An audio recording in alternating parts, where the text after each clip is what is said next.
மனிதன் ஒருத்தர் கஷ்டப்படுற நேரத்தில் நீங்கள் காலில் முள்ளு குத்திச்சுன்னா கால் தானே வாய மூட்டுக்க முடியாதுல்ல.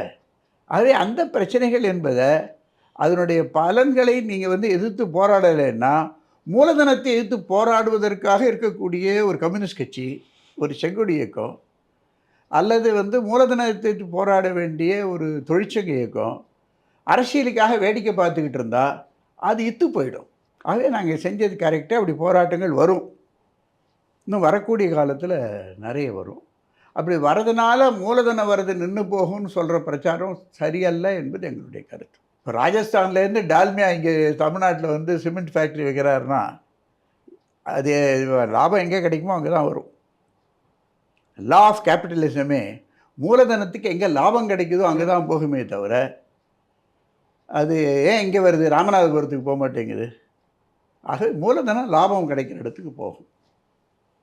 அது தன்னை எதிர்க்கிறவர்களை அழிக்குமே தவிர அது மற்றவங்கள பார்த்து ஓடாது.